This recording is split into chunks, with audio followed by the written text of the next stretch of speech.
Welcome. This is Jay Larson with the Idaho Technology Council. Thank you for joining us for our weekly podcast, Innovation Matters. The thought of the week is from Albert Einstein. Wisdom is not a product of schooling, but of the long life attempt to acquire it. So that's what we're going to talk about today. We're actually going to talk about how different facets of learning, how it's coming in, the changes that's happened with COVID-19, with the ultimate goal of knowing that wisdom is acquired on a long life process. So today we have with us the Idaho Digital Learning Alliance and also Jesse Ronnow from Senior Vice President and Director of Enterprise Digital Marketing from Zions Bank. We'll be coming back to Cheryl Charlton and Will Goodman in a few moments. But Jesse, welcome to Innovation Matters. We're happy to have you with us. Good to be here, Jay. It's good to be here. Thanks for having me. Jesse, so it's fun because I was just thinking about this. You were able to be part of what we called one time the committee that was really focused on getting computer science in our K through 12 system. And Cheryl Charlton was part of that. And this was something we started probably about, I want to say almost 8 years ago to be able to make this happen. And I wanted to tell you, thank you for the work that you and Cheryl and that Will Goodman are doing to be able to get computer science in our K through 12 system. You're as just foundationally, your undergraduate from, I believe, University of Utah is in computer science, right? No, it's kind of a weird story. I was working in software development and had a couple jobs with the various tech startups during the dot-com bubble. And I was victim when the dot-com bubble burst. I worked for one of them and got laid off. And so when I went back to school, the MO was, how can I get through as quickly as possible? And economics was the fastest way for me. So I have a bachelor's degree in economics. Okay, well, good. Well, I now have that correct because now I will use that in future introductions of Jesse Ronnow. So Jesse, talk a little bit about what's been going on with COVID-19 and Zions Bank, and also talk a little bit about your role with Zions Bank, which has shifted over the last couple of years. Yeah, so like everyone, we're adjusting to a pretty unique set of circumstances, both for our employees and then obviously because we're a bank and predominantly we're a small business bank. We have a very unique sort of insight to the economy. So initially, middle of March, when things got really critical with respect to public health, our chairman and CEO had everybody start working from home very quickly. And for my teams, it was actually not that big of a disruption. So as you mentioned, my role has changed. I work for Zions Bank Corporation, which is the parent company that owns the banking brand in the state of Idaho and Utah that most people know, Zions First National Bank. And in that role, I'm the director of digital marketing. So I manage and oversee digital marketing analytics, digital marketing technology, and then some digital marketing execution. And my teams are spread all over the Western United States. We have individual offices in all of the major cities in the Western United States, from Texas through the coast. So many of my employees were already used to and accustomed to working from home. So when we switched to start working from home, we were actually really quick on the uptake for a financial institution. We didn't experience any delays. There were no issues with VPN access, things like that. And we hit the ground running pretty quickly, which is fortunate because shortly after we got asked to start working from home as a result of the public health safety issues, Congress announced and then passed the Paycheck Protection Act for stimulus relief for small businesses. And our chairman and CEO, Harris Simmons, rightly so, recognized that as an opportunity for us to create, product that can really serve the communities that we're in, which is a core tenet of our values.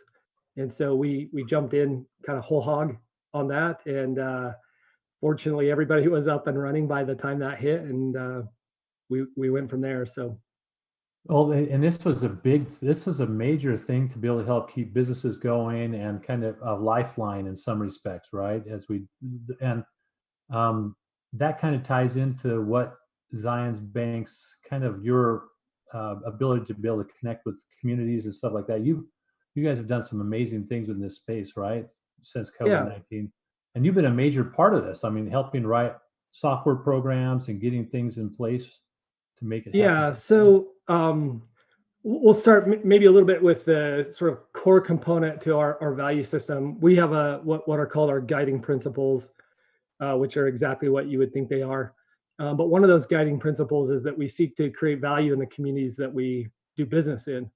And most of the time, that's like you mentioned earlier, getting involved in helping Cheryl and others to pass legislation so that we have the curriculum standards in the state of Idaho to help people, or excuse me, help children learn how to code and whatnot. But in this particular case, the economy went through this really bizarre situation where fundamentally the economy wasn't in a bad spot. It's just all of a sudden one day everybody stopped spending money. And there were particular aspects of the economy that were hit really hard. So Congress reacted, they created this paycheck protection program. And what that materialized as in reality was there was a little bit of panic in the marketplace. If there are any of you out there who are small business owners, if you think back to the end of March and the first part of April, it was a little bit unsettling. And so the announcement that the stimulus was going to be distributed as SBA loans was really kind of an interesting approach. And everybody who had a relationship with the bank started picking up the phone. So very, very quickly, what we realized is Zions Bank Corporation as an organization has close to 300,000 small businesses. Well, that's great. We're going to be able to help out 300,000 small businesses. Wait a minute. What if they all call us at the exact same time? How are we going to do that? And very quickly, there was this sort of like, oh no, how do we react to that wave of market demand?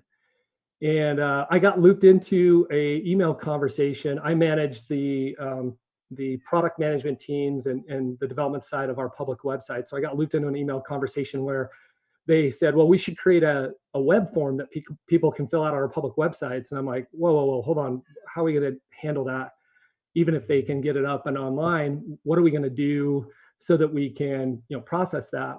And fortunately, I had been working with our account team at Salesforce, and they had said, you should think about utilizing a product that we have called Communities. So long story short, we designed an application intake process and convinced our executive team to run with it on March 29th. And then on April 1st, we took the code from Salesforce for Communities, and we took our initial design, refined that design, and then built out a digital loan intake system from Wednesday, which was April 1st, to Saturday morning, which was April 4th. And then that afternoon, we started taking applications, took a few on Saturday, a few on Sunday, and on Monday. And then on Tuesday, we decided, stable, system's doing well. Let's open it up and turn it on full bore. So this might not, I don't know if you can share how much, but how many did you intake? Yeah, I can share this because we recently shared most of these numbers in our earnings release. But we opened the portal on Tuesday, April 6th at 2:30 in the afternoon. By 5 o'clock, we had intake over 15,000 applications. And by the next morning, it was 23,000 applications. And as it sits today, it's over 47,000 applications for about $7 billion. So we are the 7th largest application processor in the entire country by application volume. So no way. I mean, and a lot of that had to do with because you had the process, right? And you helped set that at the front end of that. So. Yeah, I mean, if you look at that 47,000 loans, I'm actually working through an analysis on this right now, but I think something like 60 or 70% of the 47,000 came in like a week-long period. Yeah. And of course, in round one, we ran out of money really fast. Right. But they allowed us to take all the applications from round one and then use an API and push them through. And all of that was made possible because we designed and developed a front-end digital intake process that allowed us to capture all the data elements and then pass them through the system. all the way through. Really interesting side note. This is great for Idaho. So I live in Meridian, just on South Eagle Road. And we were working to have some of our backyard remodeled. And I'm down talking to the landscape guy that's in my backyard. And he's like, "Man, I haven't seen you for a while. Where you been?" And I'm like, "Oh, I'm working on this, Paycheck Protection Program application." And he's like, "Oh, yeah, I did that." It's like, "What do you mean you do that?" He's like, "Well, I applied for it." And I said, "Oh, that's cool. Who'd you apply with?" And he's like, "Well, with you guys. Don't you work with Zions Bank?" I said, "Yeah." And he said, "Yeah, I just did it on your website about an hour ago." So I said, "Can we use your application as a test?" So New Life Landscape out of let's see, Nampa, Idaho was the very first application that we took all the way through in a completely digital form. So it went all the way through, got the SBA approval, and was funded electronically. The thing that, from my perspective, the stat that I'm most excited about when you think about sort of transformation, where the banking industry is headed, after that first sort of wave, we were able to continue to refine the process, and we'd release code every single day and make little tweaks here and there. We started to track from the time that a customer would sign the DocuSign envelope till the time that we had the SBA approval number. And we got it down to an average round trip of 37 seconds. And our fastest approval time was 9 seconds. And for me, that represents a completely new era of possibility with traditional banking that I don't think people had experienced before. Certainly not our management team. Jesse, that's amazing. So two thoughts of this. First one is that I love think about how instant you can get information on that, but also it makes it so that there's equity across this, right? Because it's not like I'm doing this because this is what you're doing this whole program, and you don't really bring into it that it's because this person has $1 million in the bank with Zions Bank. It's because it's the right, you know what I'm saying? Yeah. In the court of public opinion, that was a very important distinction with our system. There were individuals inside of the company that didn't necessarily agree with that decision to start off with, but ultimately everybody came around. It was a really tough couple of weeks. There was a lot of pressure. Everybody was a little nervous and anxious. But yeah, you're right, Jay. Our system was totally automated and almost, not completely, but almost completely random. We could get in there and look at the queues as data was coming and going, and shut the gate for a second if we needed to test something or whatever. But for the most part, we just sort of got out of the way. So it was very equitable. Let me ask the second part of this question. Then is and I don't mean to be stereotypical here, but most of the time you would say that banks aren't the most innovative place in the world, and I just say that, So you're talking about innovation, and now when you were talking about your new role with the bank as being with digital communications, digital marketing, talk about, the days of maybe looking at how banks used to be and where they are today, how they shifted, and what are you seeing right today, and what's going to happen in the next several years? Yeah, it's a really good question. So yeah, you're correct, and you don't need to apologize for it. I say it too. Banks are traditionally not great at being at the front of, digital innovation is probably the kindest way to say that. Let's be honest, there's an entire cottage industry called fintech that came because we couldn't get our act together. Yeah. But what you're starting to recognize and what we are starting to see in the marketplace is the providers of the digital technologies that banks use, they're starting to shift their business models from legacy business models, which were very hardware intensive. So on-prem server farms, lots of people to run the server farms, lots of code that you had to install, all that kind of stuff. And now we're moving more towards cloud-based service offerings. Well, with cloud-based service offerings comes subscription model-based pricing, right? So I have access to the exact same platform at a fraction of the cost that Bank of America has access to. and the company pours all their R&D money into the platform because they're going to make the money on Bank of America and not on Zions Bank.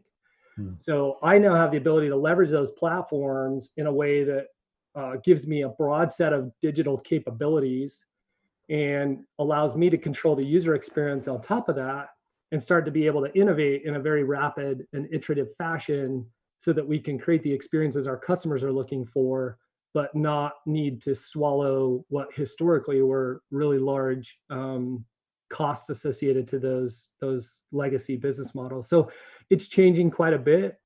We are constantly thinking now about how do we enable our clients to interact with us in a digital self-service environment, and just consistently looking at new ways to allow our customers to do that at their direction, on their device, on their timetable when they want to. Jesse, I want to, so about back in 2010, we had the chance to take about 14 of the Idaho Technology Council Board of Trustees down to Utah on a mission to be able to say, okay, what is happening down there? What can we learn from certain things that are happening? And we had the chance to be able to meet in Scott Anderson's office. And one of the things that he talked about was you have to focus on communities and the ability to be able to make that and to be able to grow talent, access to capital, and getting technology to the market, and how engaging that is. He wasn't trying to promote anything, but the idea that he talked about is we need to stand on the shoulders of people who have brought us there and build on that. And I think I have to tell you, I was very impressed with what Scott had as a leader, as a contributor to how you grow a knowledge economy. And thank you for what Zions Bank is doing in this area and what you're doing to help with that. And any other final thoughts on if you were going to say, what should we keep doing in Idaho to help build a knowledge economy? What's the top thing that would flow out of your mouth? What is it, Jesse? I think for me, it's just continuing the programs that allow people to connect. All the events that I've been at that are ITC events, the conversations that I have with people, they always spawn new ideas, new thoughts. And ultimately, at the heart of what we're trying to do is to foster that kind of an environment. Now, there's a lot of support mechanisms around that, but from my perspective, enabling those types of environments are kind of the heartbeat of that ecosystem. Yeah, and it's been a little bit more difficult to do some of those socially, face to face, which I'm kind of anxious to have those happen again, because I think there's a lot of rich content that comes from that. But we will continue to do that, and we always continue to reach out to you. And thanks for being part of the Idaho Technology Council Executive Committee. We really appreciate that. So you bet. Thanks, Jesse Ronnow. We will now turn our attention to Idaho Digital Learning Academy Alliance, which was created, I think, right around 2002 by the Idaho Legislature to partner with school districts to provide e-learning expertise throughout the state. The Idaho Digital Learning Alliance provides innovation, education methods through digital learning, creating access and opportunity for all Idaho students and educators. We have Dr. Cheryl Charlton, Superintendent of the Idaho Digital Learning Alliance, with Will Goodman, who's the Director of District Programs, and they're joining us to talk about what is taking place with digital learning because of COVID-19. Welcome, Cheryl and Will. Well, thank you, Jay, and thank you for the invitation. Jesse's a tough act to follow. That was incredibly impressive, and to hear how quickly Jesse and his team and Zions responded to the need.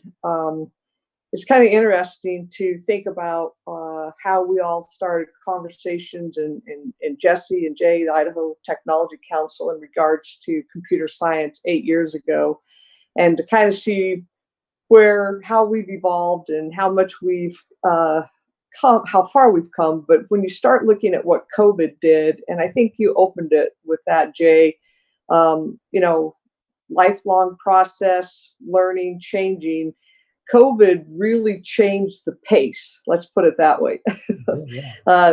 And so, good, bad, or indifferent, COVID certainly changed the way we do everything. And certainly in our world, the world of online we've been operating in, as you indicated, for almost 20 years. And in this space, we've watched levels of readiness definitely accelerate.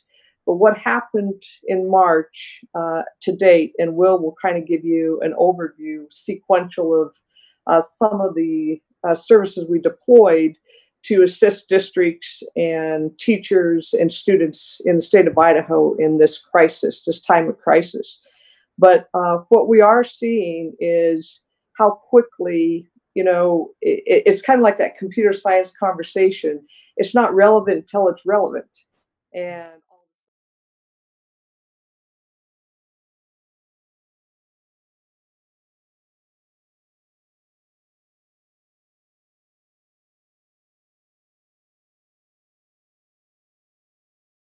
unless you think you need it, you don't necessarily put the time in to utilize it or train. And of a lot course, of times, Cheryl, go ahead. When that takes place, you're already behind the eight ball, right? Because it's like the train's already left the station in some respects. But let me ask you that question, because what I'm most impressed about is that we had about 2 months ago had Hadi Pertovi from Code.org on Innovation Matters.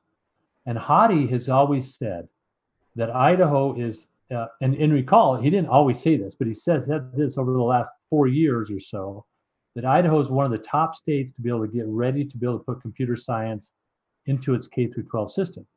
And I would contend, I mean, Jesse's part of this is too, but I would contend a large measure is because of what the Idaho Digital Learning Alliance was able to do to be able to start building the software side and the computer side of things and teaching on kind of a remote basis. What tell us a little bit about what happened with Hadi and what Idaho Digital Learning Alliance did there, Cheryl? Well, I think what was instrumental with Hadi is giving Idaho a chance to function and deploy Code.org in a model, the first across the nation, because most of the deployments of Code.org were in larger urban areas and urban cities. And he said, okay, thanks to you, Jay, and the Idaho Technology Council in approaching him and saying, what about a statewide deployment? And Hadi gave us that opportunity. And with that, training teachers from elementary to middle school to high school and building that capacity in being able to teach and deploy computer science in our schools. Really, we actually hit a point, and I don't know if Will has those numbers, but I'll let Will talk about that. And maybe that's a good segue. I'll kick it over to Will to talk a little bit about the Code.org, and then maybe some of the deployments as it relates to COVID and kind of how that's changed the way we operate in addition to many of our schools. Cheryl, let's kick it over to Will. But as we look at this, if you work at the Idaho Digital Learning Alliance, do you have to have a virtual background that has a mountain scene or something like that in? I mean, with trees and beauty behind it? Is that part of working? Okay, maybe not, but go. Will, take it away, will you? Thanks, Cheryl. Thanks, Jay. I'm really out here. You think this is virtual? I'm just, no, the name floats there magically out in the woods. No. So thank you for kicking it over. Yeah, so from Code.org's perspective, it's been very interesting with COVID. And I'll talk Code.org briefly and then jump over to everything else that we've kind of done since March. We have been deploying our sessions virtually. We've been training teachers all over the state, doing this all in a virtual online setting. Because it's the best way to do state reach. It's the best way to get your economies of scale and to hit every little corner of Idaho, Salmon, Idaho, up to Bonners Ferry and everywhere else you can go.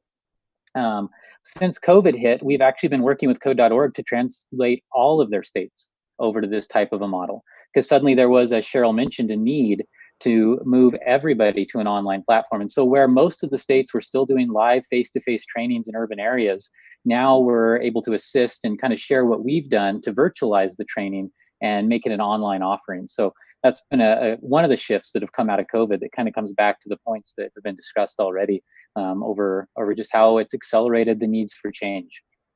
I just wanted to add one piece. If you remember in the early day, None of the code.org models across the nation were virtual in any capacity. Both the deployment of the professional development as well as the deployment of the course.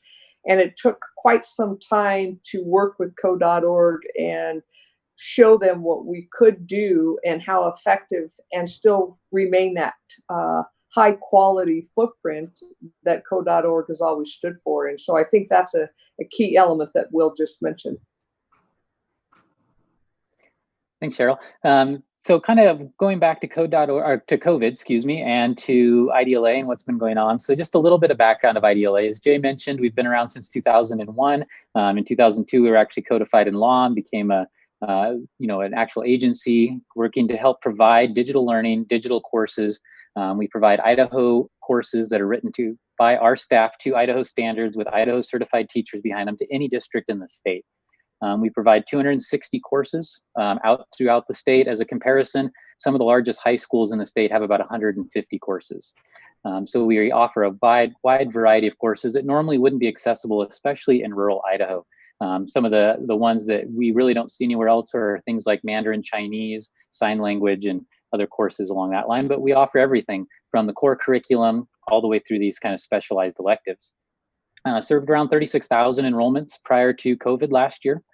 So touching all over the state, working in almost every single district and charter, helping support them and offer those out to their students, some options they may not have had been able to either fit in their schedule or that their school could even offer.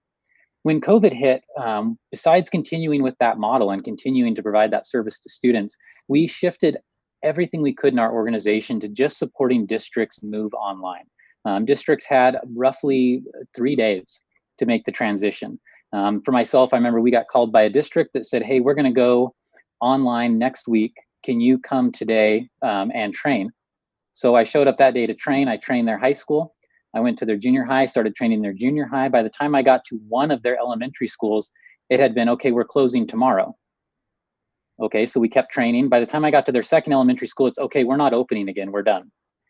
So even within that day, yeah. Well, talk a little bit about when you go and you say I'm training. What exactly are you training? Are you training on virtual or remote teaching? What are you training at the schools?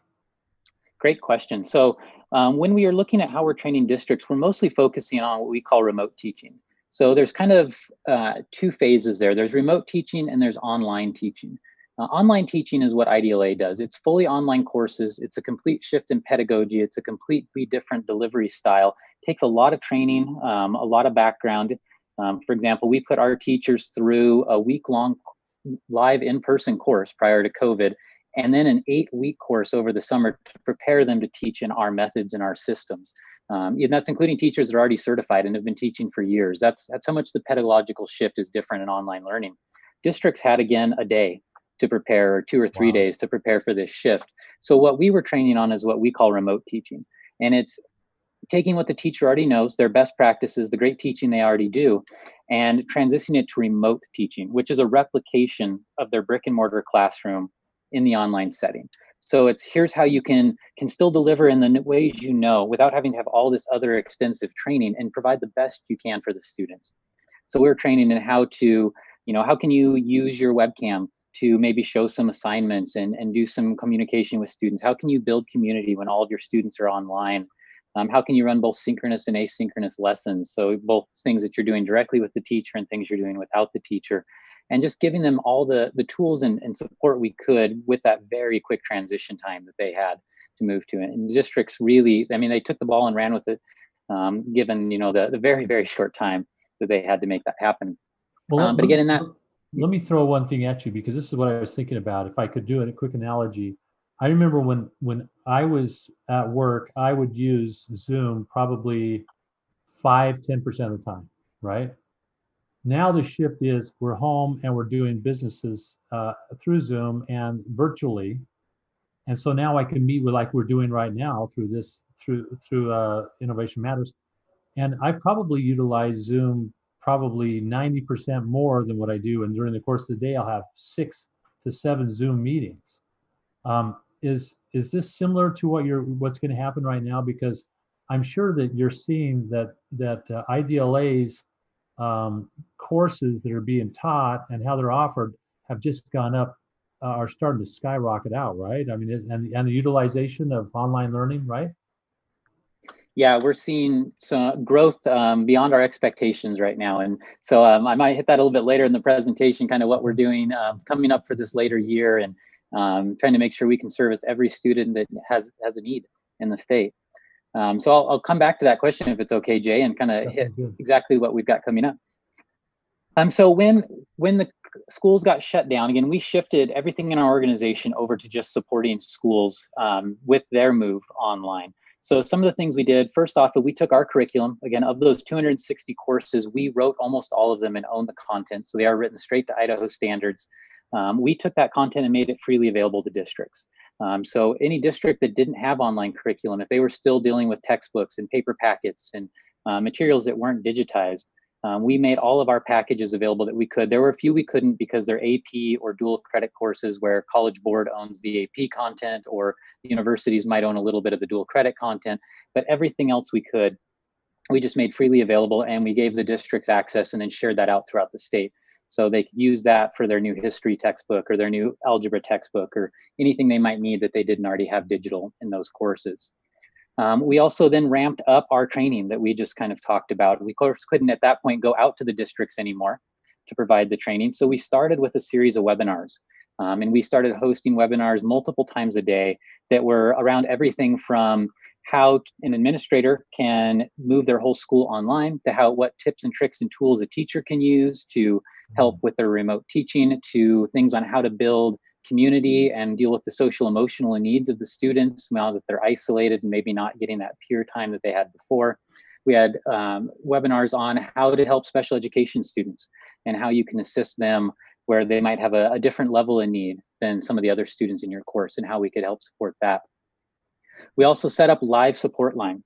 So any teacher in the state, any administrator at the state at any time could drop into our live support and speak to an IDLA person, and we would just help walk them through it. So if they were stuck on how do I translate this lesson online, they could click a button on our website and got dropped right in to talk to one of our experts to say, okay, have you thought about maybe offering it this way, or how about this tool over here? Let me show you how to use this tool. And we made that available all day, or excuse me, every day, not all day. We made it available every day for teachers to call in and get that support and help that they might need. We also, of course, just had our IDLA classes available. We made some changes to our own classes and enrollment dates so that more students could be enrolled in our classes if needed. And then we hosted live remote trainings with districts. So a district could have us come in remotely, similar in a Zoom or a Google Meets, and we would just help support them and do a training or a professional development day for their staff. Well, school boards were another big one that we had to work with. School boards have to still do their meetings public. And at that time, if you remember, Zoom bombing suddenly became a real word.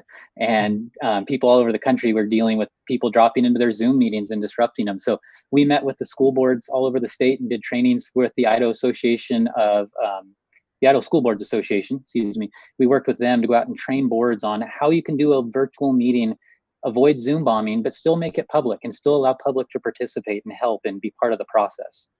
Well, let me stop you for a second. So I was listening to some, these school districts have decided whether or not they're going to open and what's going to be happening, at the end of this month, middle of this month, or in September. I remember hearing a couple students go on, and they were talking about how they really had a hard time at the end of the last school year because they didn't really understand the virtual. I mean, they didn't feel like they were really learning very well on the virtual side, right? That they could some of this be because I'm just saying that the content or how it's delivered and what you're doing to help build that. I mean, that could really help bridge some gaps, right? Yeah, that's what we're working through this summer on, is really helping those districts that maybe didn't get some of the training, or some of the teachers that maybe didn't get some of the training.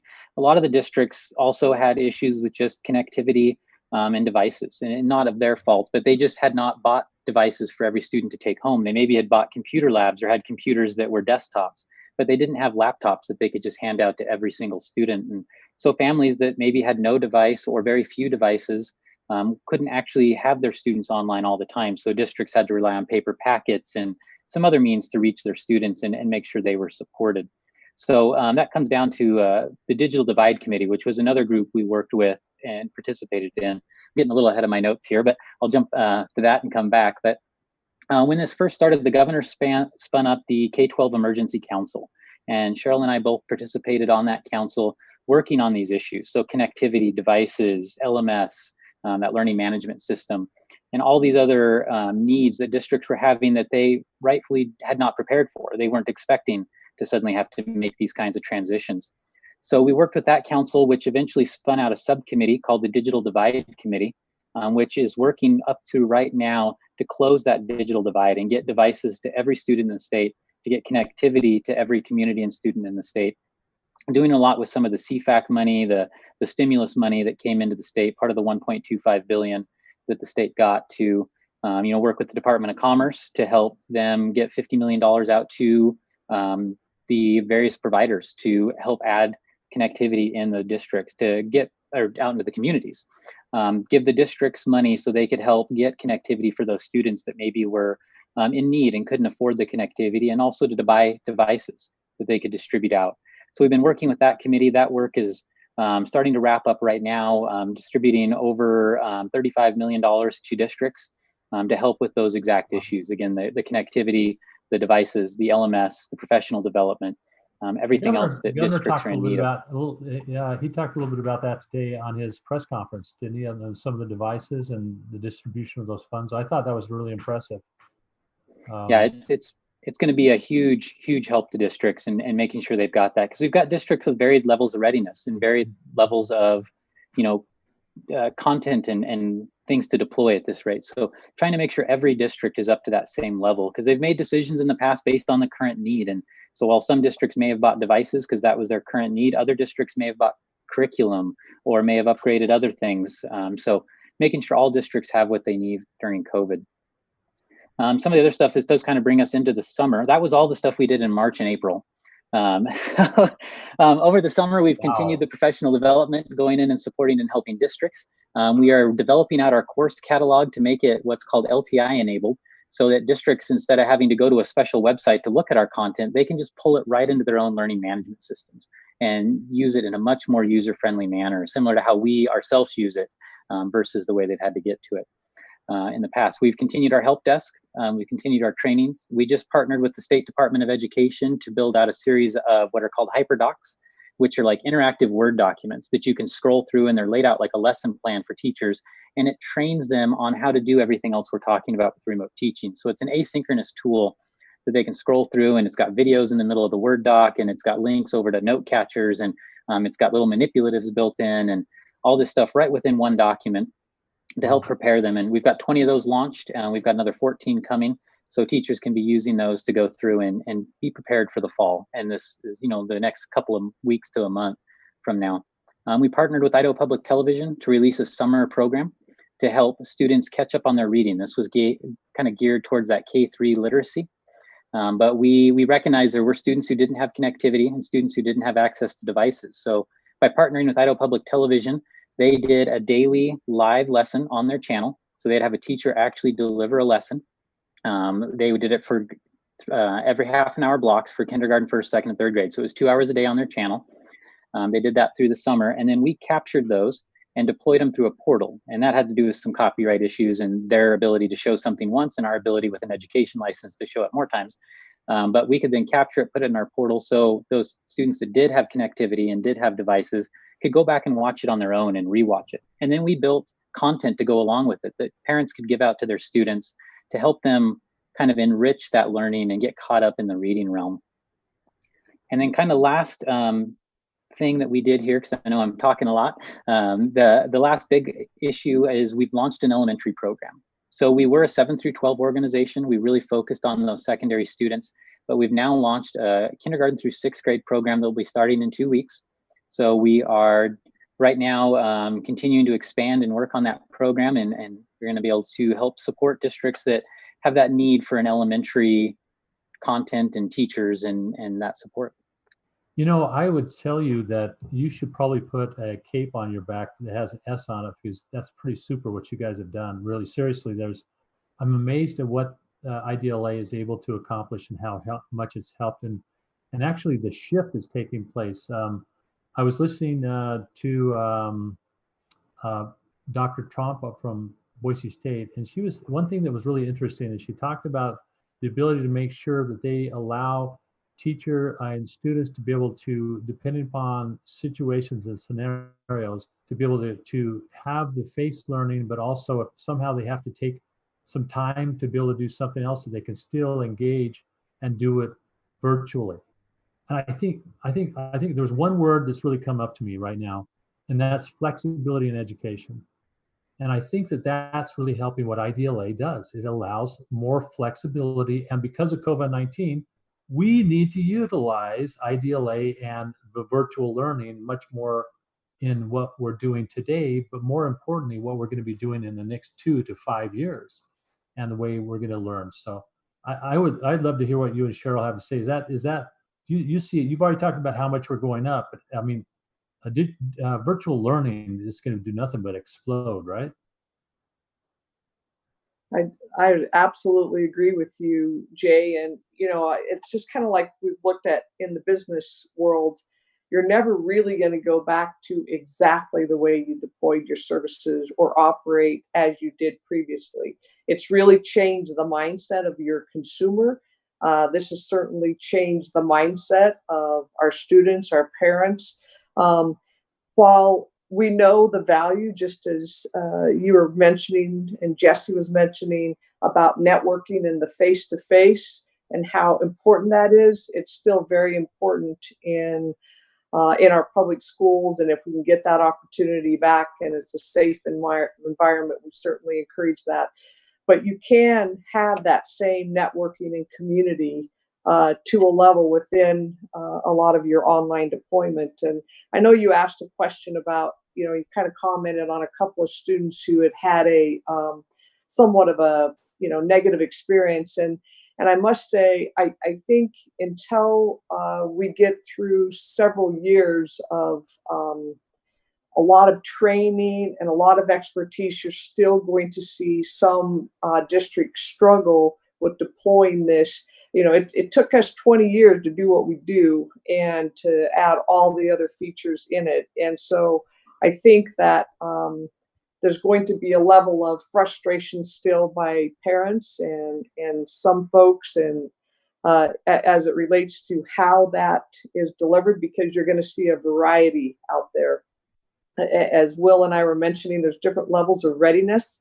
So there were different levels of consumption and the ability to deploy at certain levels. And so, and again, that's not being critical. It's just the nature of how the soil's cultivated more.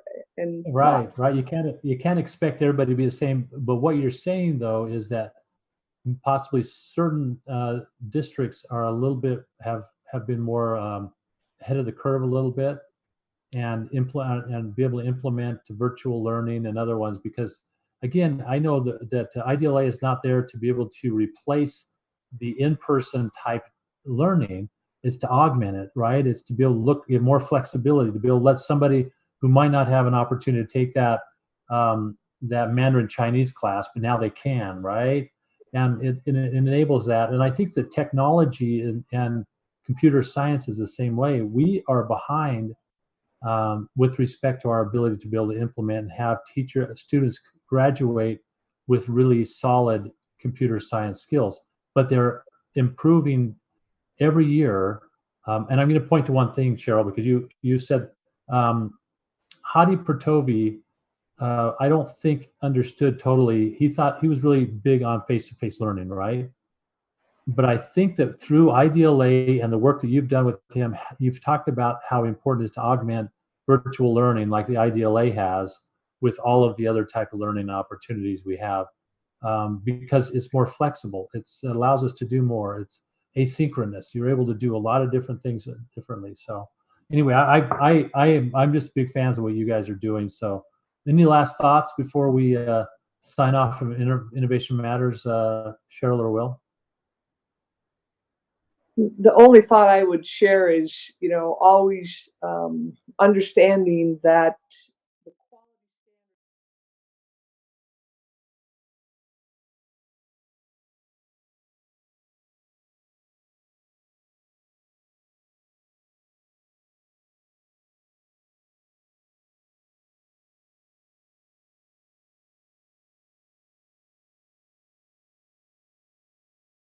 need to transfer those quality standards, and you can expect networking in online. You can expect personal relationship with the student from the teacher, and I think all the things that you are expecting in your face-to-face, you really need to keep that standard high in order to deploy quality virtual learning for the adult learner and the student learner. I love that. So you don't compromise at all, whether or not it's face-to-face or virtual.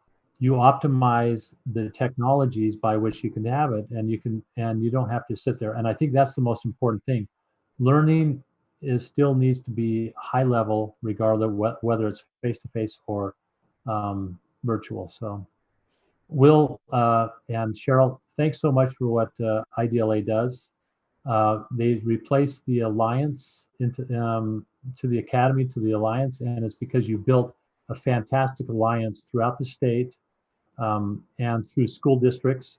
People that need to know that when you take a course through IDLA, they're actually getting the credit in their local school districts. So you guys have done a wonderful job building that alliance. Thank you so much for what you do. So thanks again to Cheryl Charlton, Will Goodman with Idaho Digital Learning Academy, with Jesse Ronnow with Science Bank, who's told us that now you got the PPP was approved within, I think I heard somewhere around 30 seconds or less, which is phenomenal. And I wanted to tell you that, go back to what Albert Einstein said, wisdom is not a product of schooling, but of the lifelong attempt to acquire it. Let us keep that lifelong burning in our soul to be able to learn more and to be able to gain more wisdom. And next week, we're going to have some education leaders from Idaho community colleges. Todd Swartz with College of Southern Idaho, Rick Amon, president of College of Eastern Idaho, Bert Glannon, College of Western Idaho's president, and Rick McClellan, North Idaho College president. So join us next week, because it's going to be an amazing discussion. And again, we're looking forward to seeing what happens with this COVID-19 within our community colleges and education this coming fall. So this is Jay Larson with Idaho Technology Council, keeping you connected with industry and government, because in Idaho, innovation matters. Thanks so much. Have a great week.